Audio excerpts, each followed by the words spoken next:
Sourate 24, An-Nur, la lumière. Au nom d'Allah, le tout miséricordieux, le très miséricordieux. Voici une sourate que nous avons fait descendre et que nous avons imposée, afin que vous vous souveniez. La fornicatrice et le fornicateur, fouettez-les chacun de 100 coups de fouet. Et ne soyez point pris de pitié pour eux dans l'exécution de la loi d'Allah, si vous croyez en Allah et au jour dernier, et qu'un groupe de croyants assiste à leur punition. Le fornicateur n'épousera qu'une fornicatrice ou une associatrice, et la fornicatrice ne sera épousée que par un fornicateur ou un associateur, et cela a été interdit aux croyants. Et ceux qui lancent des accusations contre des femmes chastes, sans produire par la suite 4 témoins, fouettez-les de 80 coups de fouet, et n'acceptez plus jamais leur témoignage, et ceux-là sont les pervers. À l'exception de ceux qui après cela se repentent et se réforment, car Allah est pardonneur et miséricordieux. Et quant à ceux qui lancent des accusations contre leurs propres épouses, sans avoir d'autres témoins qu'eux-mêmes, et la 5e attestation est que la malédiction d'Allah tombe sur lui s'il est du nombre des menteurs. Et on ne lui infligera pas le châtiment de la lapidation si elle atteste 4 fois par Allah qu'il, son mari, est certainement du nombre des menteurs. Et la 5e attestation est que la colère d'Allah soit sur elle s'il était du nombre des véridiques.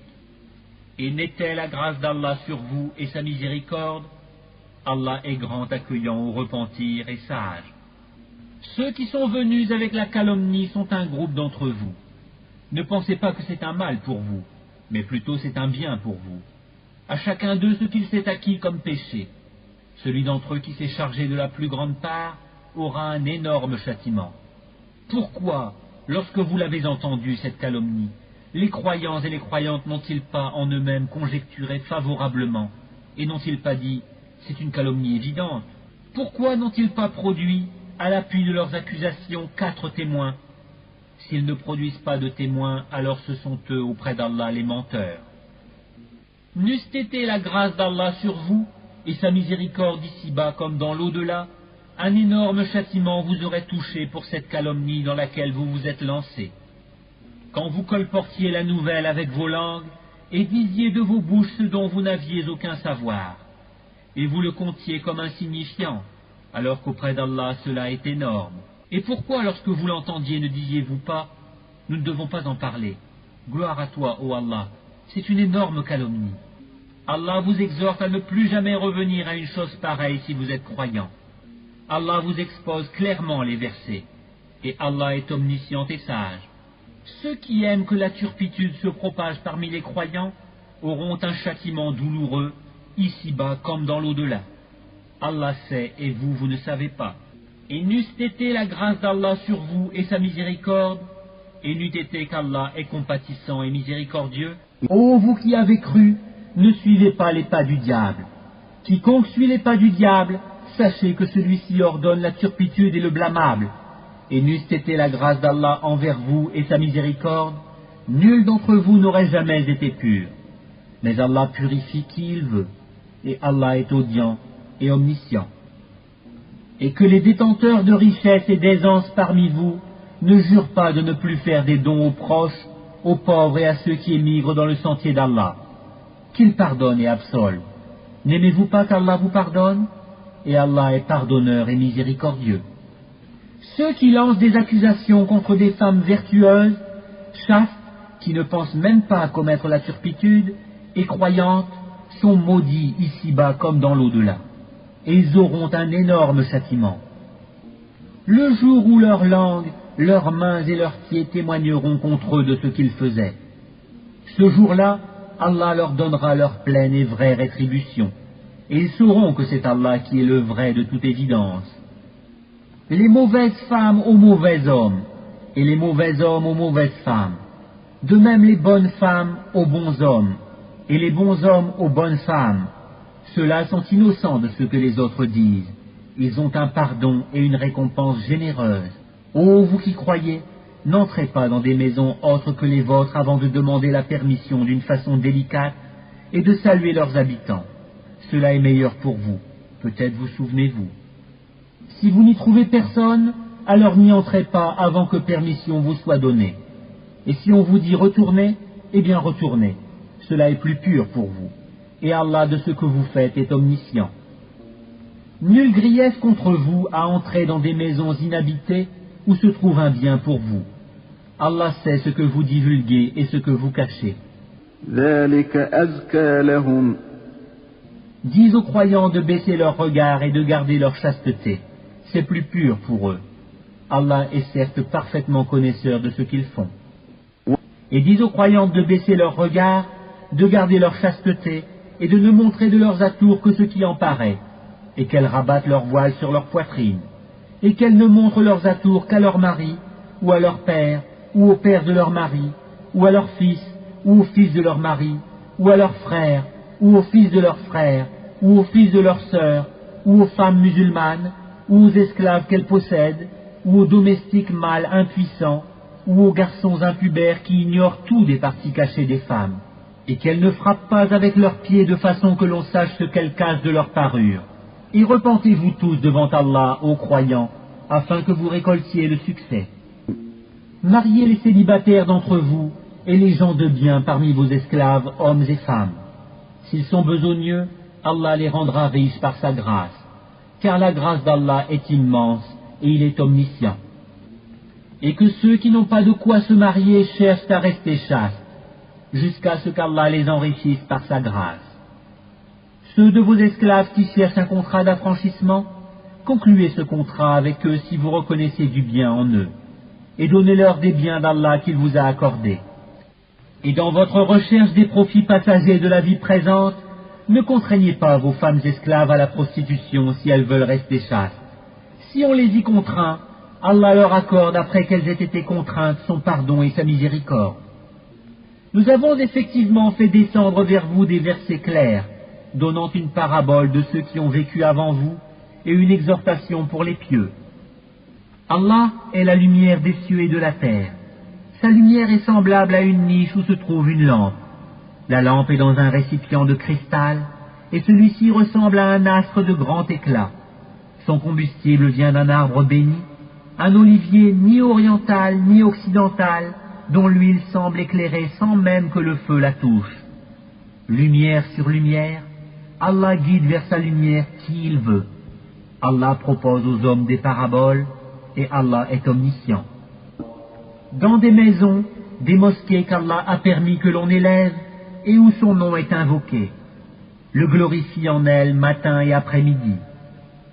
Des hommes que ni le négoce ni le troc ne distrait de l'invocation d'Allah, de l'accomplissement de la salat, l'office de prière, et de l'acquittement de la taxe zakat, et qui redoutent un jour où les cœurs seront bouleversés, ainsi que les regards, afin qu'Allah les récompense de la meilleure façon pour ce qu'ils ont fait de bien, et il leur ajoutera de sa grâce. Allah attribue à qui il veut sans compter. Quant à ceux qui ont mécru, leurs actions sont comme un mirage dans une plaine désertique que l'assoiffé prend pour de l'eau. Puis quand il y arrive, il s'aperçoit que ce n'était rien. Mais il trouve Allah qui lui règle son compte en entier, car Allah est prompt à compter. Les actions des mécréants sont encore semblables à des ténèbres sur une mer profonde. Des vagues la recouvrent, vagues au-dessus desquelles s'élèvent d'autres vagues, sur lesquelles il y a d'épais nuages, ténèbres entassées les unes au-dessus des autres. Quand quelqu'un étend la main, il ne la distingue presque pas. Celui qu'Allah prive de lumière n'a aucune lumière. N'as-tu pas vu qu'Allah est glorifié par tous ceux qui sont dans les cieux et la terre, ainsi que par les oiseaux déployant leurs ailes? Chacun certes a appris sa façon de l'adorer et de le glorifier.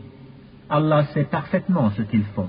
C'est à Allah qu'appartient la royauté des cieux et de la terre, et vers Allah sera le retour final.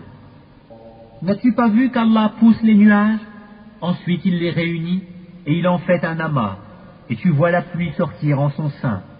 Et il fait descendre du ciel de la grêle provenant des nuages comparables à des montagnes. Il en frappe qui il veut, et l'écarte de qui il veut.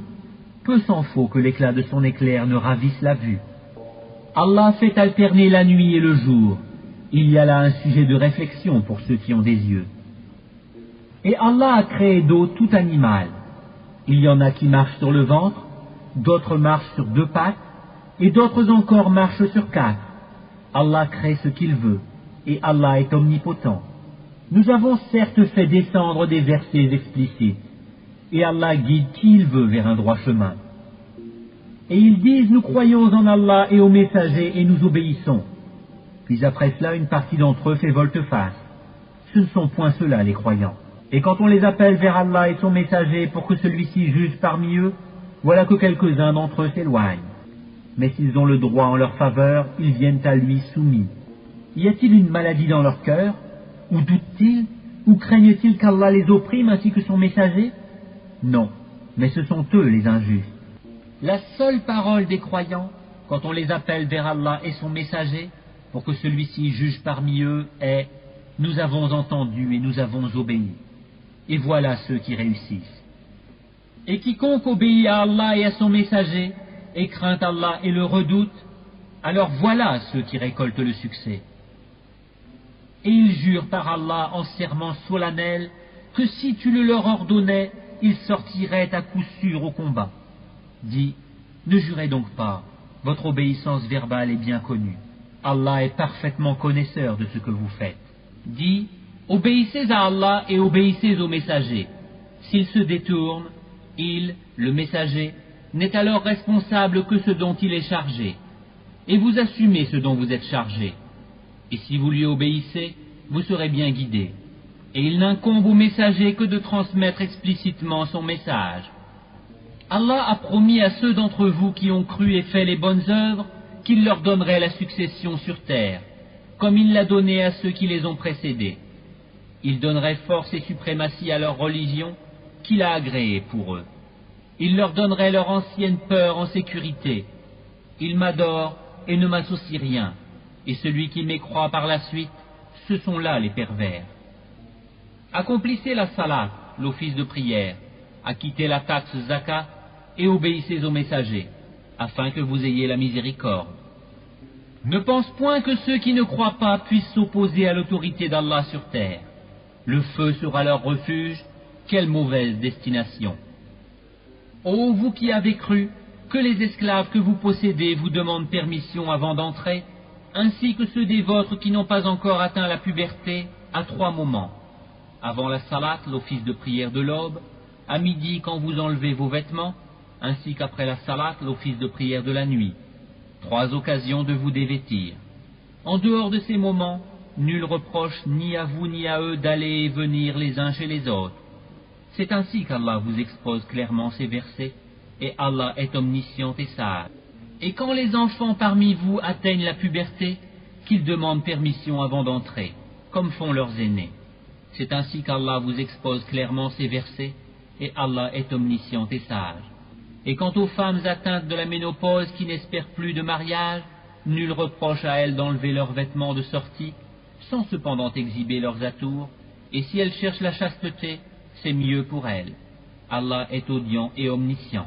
Il n'y a pas d'empêchement à l'aveugle, aux boiteux, aux malades ainsi qu'à vous-même, de manger dans vos maisons, ou dans les maisons de vos pères, ou dans celles de vos mères, ou de vos frères, ou de vos sœurs, ou de vos oncles paternels, ou de vos tantes paternelles, ou de vos oncles maternels, ou de vos tantes maternelles, ou dans celles dont vous possédez les clés, ou chez vos amis.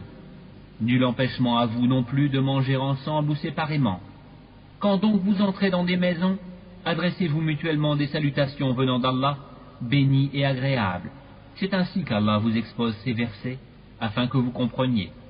Les vrais croyants sont ceux qui croient en Allah et en son messager, et qui, lorsqu'ils sont en sa compagnie pour une affaire d'intérêt général, ne s'en vont pas avant de lui avoir demandé la permission. Ceux qui te demandent cette permission sont ceux qui croient en Allah et en son messager. Si donc ils te demandent la permission pour une affaire personnelle, donne-la à qui tu veux d'entre eux, et implore le pardon d'Allah pour eux, car Allah est pardonneur et miséricordieux. Ne considérez pas l'appel du messager comme un appel que vous vous adresseriez les uns aux autres. Allah connaît certes ceux des vôtres qui s'en vont secrètement en s'entrecachant. Que ceux donc qui s'opposent à son commandement prennent garde qu'une épreuve ne les atteigne, ou que ne les atteigne un châtiment douloureux. C'est à Allah vraiment qu'appartient tout ce qui est dans les cieux et sur la terre. Il sait parfaitement l'état dans lequel vous êtes, et le jour où les hommes seront ramenés vers lui. Il les informera alors de ce qu'ils œuvraient. Allah est omniscient.